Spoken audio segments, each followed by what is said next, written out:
The music industry is pretty hard to break into.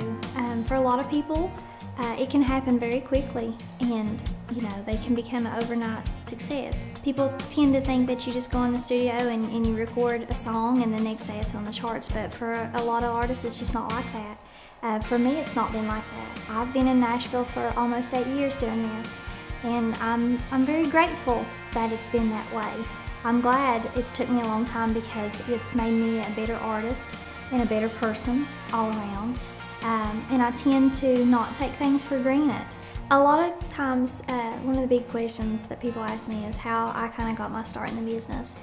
And social media helped me out a lot. It is a great tool for artists nowadays. Your information is very easy to access, and it's very easy to get out there to a large audience.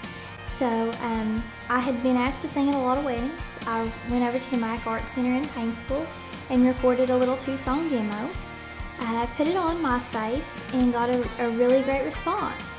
And I had a gentleman contact me out of Florida who owned his own promotion company, and he got me in touch with Jeremy Burchett out of Portsmouth, Ohio. So me and Jeremy met up, and that's kind of how my first album came about, I'm Gone. Jeremy wrote and produced the album. We went to Nashville, and I think I recorded the album in 4 days. And we made a lot of friends down there. A lot of studio musicians and a lot of engineers and stuff, and that's a really big thing if you're trying to make it in the music industry. Make friends and make contacts, because that contact I made a year later, I got a call from the studio, and the engineer called me out of the blue and was like, I've got this really good opportunity. They're getting ready to start this record label and they need a little country girl, and I remembered you because of your twang. So he wanted to know if I could come down the next day, and I did. I came down and I auditioned for the head of the label, and they liked me.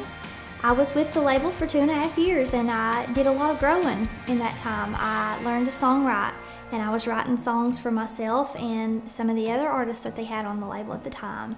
And after 2 years, we ended up parting ways, and I came back here to West Virginia and was just trying to figure out what I wanted to do with this career and how I was going to pursue it.